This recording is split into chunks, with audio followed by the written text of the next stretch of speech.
आज की क्लास में कुछ ऐसे शब्दों को बताऊंगी जो ट्रांसलेशन जब आप करते हैं हिंदी से अंग्रेजी में, इन शब्दों की जरूरत आपको पड़ने ही वाली है और यही शब्द बेस होंगे आपकी ट्रांसलेशन के।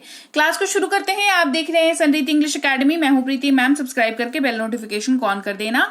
और इसी के साथ ही सबसे पहला शब्द है हमारा विल। WILL विल इसको पढ़ते हैं। इसका इस्तेमाल तब होता है उस वाक्य के ट्रांसलेशन में होता है जिस वाक्य में आप गा, गे, गी का इस्तेमाल कर रहे हैं। यानी कि वाक्य का जो आखिरी शब्द है उस शब्द का आखिरी जो अक्षर है वो गा, गे, गी अगर आपको दिख रहा है तो उस अंग्रेजी में, उस पर्टिकुलर वाक्य के अंग्रेजी में आपको विल का इस्तेमाल करना पड़ेगा। विल जो है वो फ्यूचर से संबंधित वाक्यों में इस्तेमाल होता है, इसका आपको ध्यान रखना है। विल का इस्तेमाल आप किसी के भी साथ कर सकते हैं। किसी के भी साथ जब मैं कहती हूं मेरा मतलब होता है सब्जेक्ट जो है वाक्य का वो क्या है, इसके ऊपर डिपेंड करता है कि वाक्य में क्या यूज होगा। तो विल एक ऐसा वर्ड है जो किसी भी सब्जेक्ट के साथ यूज हो जाता है। यानी कि अगर वाक्य में I, you, we, they, he, she, it या कोई सा भी सब्जेक्ट हो, कोई सा भी नाम क्यों ना हो, इन सब के साथ ही विल को आप इस्तेमाल कर सकते हैं। जैसे वह पढ़ाई करेगा, हमने कहा he will study, he will study. वह पढ़ाई कर रहा होगा, he will be studying, he will be studying. दो अलग अलग तरह के हमने वाक्य लिए हैं। ध्यान देने वाली बात है दोनों वाक्य फ्यूचर से संबंधित हैं। ठीक है। अगला शब्द है हमारे पास, ये तब इस्तेमाल होगा जब आप अपने वाक्य में सकता है, सकती है, सकते हैं, सकता हूं जैसे शब्दों का इस्तेमाल हिंदी में कर रहे हैं अपने हिंदी के वाक्य में। और इसका जो वाक्य का नेचर है, वाक्य का जो टोन है वो कहीं ना कहीं क्षमता को दिखाता हुआ है, एबिलिटी को दिखाता हुआ है, किसी की क्षमता को दिखाने की ये बात कर रहा है। अगर ऐसा है तो आपको उस वाक्य के अंग्रेजी में कैन शब्द का इस्तेमाल करना है। CAN, कैन इसको पढ़ते हैं। और ये वाक्य जो है कैन जो शब्द है ये एक ऐसा शब्द है जो अगेन सबके साथ इस्तेमाल किया जा सकता है। I can, you can, we can, they can, Rahul can, Reema can, whatever it is, है ना। कोई सा भी सब्जेक्ट हो, कैन जो है इनके साथ इस्तेमाल हो जाएगा। जैसे हम लोग यह कर सकते हैं, वी कैन डू दिस, हम लोग यह कर सकते हैं, वी कैन डू दिस। अगला शब्द है हमारे पास वॉज। वॉज जो है तब इस्तेमाल होगा जब वाक्य के अंत में आप था या थी जैसे शब्दों का इस्तेमाल कर रहे हैं। ये वाक्य पास्ट वाले वाक्य होने चाहिए और वाक्य का सब्जेक्ट जो है यहाँ पर specific I, he, she, it या कोई भी नाम होना चाहिए। इनके अलावा अगर है तो वॉज यूज नहीं होगा।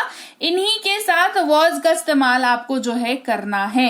जैसे मैं एक व्यापारी था, आई वॉज अ बिजनेसमैन। यहाँ पर तुम एक व्यापारी थे अगर होता तो वॉज नहीं यूज होता, कोई और वर्ड यूज होता। ठीक है। आई, ही, शी, इट और किसी भी नाम के साथ आपको वॉज का यूज करना है।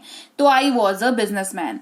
मैं खेल रहा था, आई वॉज प्लेइंग। अगर यहां पर होता वह खेल रहा था तो यहां पर आई के जगह पर ही हो जाता, ही वॉज प्लेइंग। वह खेल रही थी तो हो जाता शी वॉज प्लेइंग। ये ऐसे एडजस्ट हो जाता। ठीक है। लेकिन मेक श्योर कि आई, ही, शी, इट या कोई भी नाम होता तभी ये केस काम करता। ठीक है। अगर आई, ही, शी, इट नेम नहीं है तो क्या करेंगे? तो क्योंकि वाक्य तो ऐसा हो सकता है ना, तो हम वर का इस्तेमाल करेंगे। WERE वर का इस्तेमाल करेंगे। अगेन देखना यह है कि वाक्य के अंत में था, थे, थी अगर कुछ है और वाक्य की शुरुआत में यू, वी और दे होने वाला है तो वर का इस्तेमाल किया जाएगा। जैसे हम खेल रहे थे, we were playing, we were playing. हम व्यापारी थे, वी वर बिजनेसमैन। यहां पर अगर होता कि तुम व्यापारी थे तो ये हो जाता यू वर बिजनेसमैन, है ना। वे लोग व्यापारी थे तो हो जाता दे वर बिजनेसमैन, ये ऐसे हो जाता। ठीक है। तो ये अपने आप को यू, वी, दे के हिसाब से ही एडजस्ट करता। क्लियर। फिर अगला शब्द है हमारे पास कुड। COULD। स्पेलिंग के पे मत जाओ, स्पेलिंग में L जरूर आएगा पर L पढ़ा नहीं जाएगा क्योंकि L के बाद D लगा हुआ है और स्पेलिंग रूल्स के हिसाब से ये काम करता है। तो इसके लिए आपको स्पेलिंग रूल याद रखने की जरूरत पड़ती है ना। तो जब आपको स्पेलिंग रूल याद रहेगा तो आप ढंग से पढ़ पाओगे। अब वापस आते हैं हम लोग क्लास पे।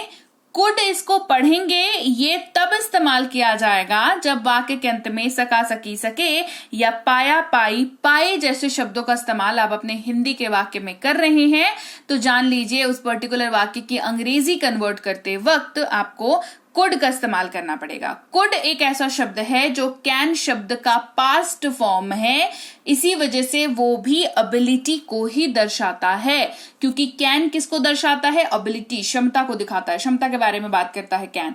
कुड भी सेम टू सेम ऐसे ही बात करता है, लेकिन पास्ट के वाक्यों में इस्तेमाल किया जाता है। और कैन क्योंकि सबके साथ इस्तेमाल हो जाता है, कुड भी भाई साहब सबके साथ इस्तेमाल हो जाता है। ठीक है, जैसे मैं नहीं जा सका या कह लीजिए मैं नहीं जा पाया, I could not go, I could not go. अगला शब्द हमारे पास है मस्ट। जरूर चाहिए या अवश्य चाहिए, कोई ऐसी चीज, कोई ऐसी बात, कोई ऐसा डिसीजन जिसको लेके आप बहुत सीरियस हैं और आप सामने वाले को अपनी सीरियसनेस को बताना चाहते हैं कि हाँ भैया हम तो बहुत सीरियस हैं, तो आप उस वाक्य में मस्ट का इस्तेमाल करते हैं। ठीक है, मस्ट सबके साथ इस्तेमाल आप कर सकते हैं, जैसे तुम्हें अवश्य जाना चाहिए, यू मस्ट गो। तो जैसे ही आपने अवश्य का इस्तेमाल हिंदी में किया तो सामने वाला समझ गया ना कि आप सीरियस हैं। अंग्रेजी में भी तो ऐसा वर्ड चाहिए जिससे सामने वाले को हम ये कन्वे कर सकें, समझा सके कि भैया हम जो बोल रहे हैं उसके लिए बहुत सीरियस हैं। ठीक है, तो कहेंगे यू मस्ट गो। क्या कहेंगे? You must go. मस्ट जो है वाक्य को भारी कर देता है, वजनदार बना देता है और आपकी बात को आप सही तरीके से रख पाते हैं। अगला शब्द है हमारे पास हैव। ये तब इस्तेमाल होता है जब आप अपने वाक्य में कुछ आपके पास है इसके रिगार्डिंग बात कर रहे हैं, directly indirectly whatever it is, कुछ है आपके पास इसके बारे में बात कर रहे हैं या किसी के पास कुछ है इसके बारे में बात कर रहे हैं, तो आप हैव का इस्तेमाल करते हैं। हैव का क्राइटेरिया है कि हैव आप सबके साथ इस्तेमाल नहीं कर सकते, हैव आप IUV दे के साथ इस्तेमाल कर सकते हैं। यानी कि वाक्य I have, you have, we have, they have, ऐसा सा आपको वाक्य जो है वो दिखेगा। मेरे पास एक बुक है, आई हैव अ बुक, पास में है ना किताब, तो आई हैव अ बुक। वहीं पर अगर पास है कोई और कह रहा है, किसी और के बारे में आप कह रहे हैं, तो जैसे कि ही, शी, इट या कोई भी नाम लेकर के आप वाक्य बना रहे हैं, तो वहां पर हैव नहीं हैज का इस्तेमाल करेंगे। पास है यहां पर भी सेम है, एप्लीकेशन जो है वो अलग हो जाता है, मतलब जो है वो सेम रह जाता है। जैसे आपने कहा उसके पास एक कार है, तो किसी और के पास कुछ है उसके बारे में अपन बात कर रहे हैं, कहेंगे ही हैज अ कार। कोई लड़की होगी तो she has a car, Rohan has a car, Reema has a car, इस तरीके से हम लोग इस्तेमाल करेंगे। फिर अगर यही सेम वाक्य आपको पास्ट में बोलना हो तो क्या कहते हैं? मेरे पास एक कार था, ऐसे बात करते हैं ना, पास्ट का वाक्य कर रहे हैं। भूतकाल में कहीं पर था आपके पास कार, तो कहते हैं ना पास था। डायरेक्टली या इनडायरेक्टली अगर आप पास्ट में कुछ पास आपके था इसके रिगार्डिंग बात कर रहे हैं तो हैड का यूज करेंगे। IUV they, he, she, it और किसी भी नाम के साथ ये इस्तेमाल हो जाता है, यानी कि सबके साथ ये इस्तेमाल हो जाता है। ठीक है, उनके पास एक कार था, they had a car, they had a car. Clear? अगला शब्द है हमारा इज, जिसको तब आपको इस्तेमाल करना है जब आप अपने वाक्य के अंत में है शब्द का इस्तेमाल कर रहे हैं। ठीक है, ये इस्तेमाल ही, शी, इट या किसी भी नाम के साथ होता है। जैसे वह एक व्यापारी है, he is a businessman, he is a businessman. वह खा रहा है, he is eating, he is eating. वहीं पर अगर वाक्य में आप हूं का इस्तेमाल कर रहे हैं तो आपको एम का इस्तेमाल करना है और रूल इसका सिर्फ एक है कि ये आई के साथ इस्तेमाल होता है, आई एम, ऐसे ये इस्तेमाल होता है। मैं एक शिक्षक हूं, I am a teacher, I am a teacher. मैं पढ़ रहा हूं, I am studying, I am studying. अगर आप अपने वाक्य के अंत में हैं शब्द का इस्तेमाल कर रहे हैं तो अंग्रेजी में आर का इस्तेमाल करेंगे और आर यू, वी और दे के साथ इस्तेमाल होता है। We are, they are, you are, ऐसे करके वाक्य का बनेगा।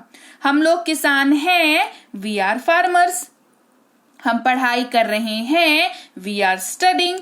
आर का एक और इस्तेमाल आपको दिखेगा जो कि पर्टिकुलरली जब यू का इस्तेमाल अपने वाक्य में आप कर रहे होंगे तब आपको मिलेगा, क्योंकि तुम जब हम अपने हिंदी वाक्य में इस्तेमाल करते हैं तो तुम के साथ हैं का इस्तेमाल नहीं करते हम लोग, तुम के साथ हम लोग हो का इस्तेमाल करते हैं। जैसे तुम एक चित्रकार हैं, ऐसा तो नहीं बोलते हम लोग, क्या बोलते हैं? तुम एक चित्रकार हो, तुम मेरे दोस्त हो, तुम मेरे फ्लैटमेट हो, तुम मेरे कॉलेज में पढ़ते हो, तो तुम जैसे ही वाक्य हिंदी वाक्य में आता है, वाक्य का अंत जो है वो हो जाता है, और आप जैसे ही वाक्य में आता है वाक्य का अंत है हो जाता है। तो अगर मैं आपको ये बताऊं कि आर के जगह पर, है के जगह पर आपको आर का इस्तेमाल करना है, तो जैसे ही तुम के साथ वाक्य बनाओगे तुम कंफ्यूज हो जाओगे, राइट, कंफ्यूज हो जाओगे आप, है ना। तो हमें वहां पर क्या बताना होता है, हमें हो का भी अंग्रेजी आर होता है, ये बताना जरूरी है, ठीक है। इन केस ऑफ यू, हो जो है और है जो है वो दोनों इस्तेमाल हो जाता है, मोस्टली हो ही इस्तेमाल होता है, ठीक है। और इसकी अंग्रेजी भी आर ही होती है, क्योंकि मतलब जो है वो सेम ही निकल के आ रहा है। तुम एक चित्रकार हो, you are a painter, you.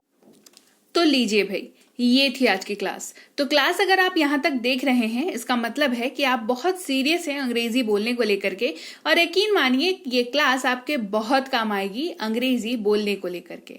तो क्लास कैसी लगी कमेंट करके मुझे जरूर बता दीजिएगा। क्लास को लाइक और शेयर तो आपने कर ही दिया होगा।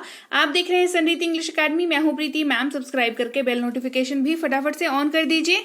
इसके अलावा हमारी जो ऐप है संरीति इंग्लिश अकेडमी, सेम नाम से ऐप है, वहां पर आपको बेसिक से प्रो स्पोकन इंग्लिश का कोर्स, इंग्लिश राइटिंग का कोर्स जिसमें आप अंग्रेजी लिखना सीखते हैं, इंग्लिश ग्रामर का कोर्स, इंग्लिश रीडिंग का कोर्स आपको मिल जाएगा ऐप पर। इसके अलावा अंग्रेजी पढ़ने में अगर दिक्कत आती है, स्पेलिंग्स में दिक्कत आती है, तो ये अंग्रेजी पढ़ने का रामबाण ट्रिक, ये जो किताब है ये अमेजॉन पर अवेलेबल है। आप सिंपली इस बुक का टाइटल यहां से देख करके आप अमेजॉन पे सर्च करके इस बुक को अपने घर पर कैश ऑन डिलीवरी के साथ भी मंगवा सकते हैं।